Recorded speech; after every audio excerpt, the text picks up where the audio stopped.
అన్యజనులు నీ స్వాస్థ్యములోనికి చొరబడి ఉన్నారు. వారు నీ పరిశుద్ధాలయమును అపవిత్రపరచి ఉన్నారు. యెరూషలేమును పాడుదిబంబలుగా చేసి ఉన్నారు. వారు నీ సేవకుల కళెబరములను ఆకాశ పక్షులకు ఎరగాను, నీ భక్తుల శవములను భూజంతువులకు ఆహారముగాను పారవేసి ఉన్నారు. ఒకడు నీళ్లు పోసినట్టు యెరూషలేము చుట్టూ వారి రక్తము పారబోసి ఉన్నారు.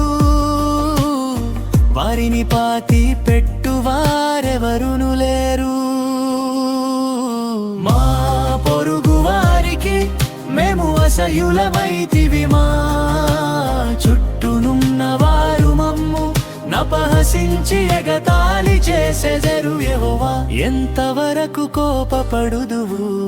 ఎల్లప్పుడును కోపపడుదువా? నీ రోషము అగ్నివలె ఎల్లప్పుడు మండునా. నిన్నెరుగని అన్యజనుల మీదను నీ నామమును బట్టి ప్రార్థన చేయని రాజ్యముల మీదను నీ ఉగ్రతను కుమ్మరించుము. వారు యాకోబు సంతతిని మింగివేసి ఉన్నారు. వారి నివాసమును పాడు చేసి ఉన్నారు. మేము బహుగా కృంగి ఉన్నాము. మా పూర్వుల దోషములు జ్ఞాపకము చేసుకొని నీవు మా మీద కోపముగనుండకుము. నీ వాత్సల్యము త్వరగా మమ్ము నెదుర్కొననిమ్ము. మా రక్షణకర్తవగు దేవని నామ ప్రభావమును బట్టి మాకు సహాయము చేయుము. నీ నామమును బట్టి మా పార్పములను పరిహరించి మమ్మును రక్షింపుము. వారి దేవుడెక్కడనున్నాడని అన్యజనులు పలుకనేలా మేము చూచుచుండగా ఓర్చబడిన నీ సేవకుల రక్తమును గూర్చిన ప్రతిదండన జరిగినట్లు అన్యజనులకు తెలియబడనిమ్ము. చెరలోనున్న వాని నిట్టూర్పు నీ సన్నిధికి రానిమ్ము. నీ బాహుబలాతిశయమును చూపుము.